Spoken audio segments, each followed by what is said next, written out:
যেগুলো বলতেছে, যেসব দল বলতেছে উনি আসতে পারবে না, এগুলো বলতেছে কারা? যারা 71-কালে ষড়যন্ত্র করছে এইসব রাজনীতির দল বলে। যারা 71-কালে যারা ষড়যন্ত্র করছে ওই ষড়যন্ত্র বাহিনীরই বলতেছে। পাকিস্তান পুঞ্জিরা বলতেছে, পাকিস্তান পুঞ্জি, ওটাকে পাকিস্তান পুঞ্জি বলে। ষড়যন্ত্র এখন মিডিয়ায় আইয়ে বক্তব্য দেয়, বিবেকে প্রোগ্রাম করে আমরা হওয়া করবো। আবার কিছু কিছু দল বলতেছে দাঁড়িপাল্লা ভোট দিলে ইসলামে ভেস্তে যাইবে। আমরা ভাবতেছেরা যে দাদারা যারা জাহান নামে আছে, আমরা ওনাকে জামাতে আমিরই বলবো ওইসব মানুষগুলোকে ভেস্তে দিও। তাহলে ওইসব মানুষ যদি ভেস্তে চাইতে পারবে তাহলে মনে করবো জামাত সঠিক আছে। এইসব রাজনীতির মাঠে বদনামি বলা যাবে না। বেহেস্তে এই দেশের জনগণ যদি আমরা যাবো ভেস্তে আমাদের কাজ করে যাবো। এখন মিডিয়ার মারফত আইয়া আমারে ভোট দিলে ভেস্তে যাবে, দাঁড়িপাল্লা ভোট দিলে ভেস্তে যাবে দেশের জনগণ। আরে ভাই দেশের জনগণ চিন্তা করবে।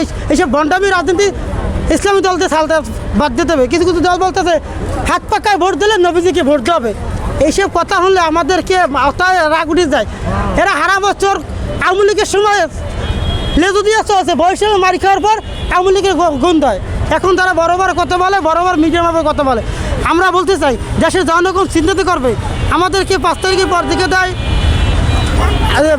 ওই সন্ত্রাসী এগুলো কী খেতে দেশটারে সুন্দর মতো সাজানো যায়। আমরা ওই যে নিয়ত করতে হবে। এই দেশের ছাত্র জনতা যদি ঢাকা শহরে রিক্সাওয়ালা যদি ভূমিকা যদি পালন যদি না করতে তাহলে হাসিনাকে এই তাড়ান যেতে না।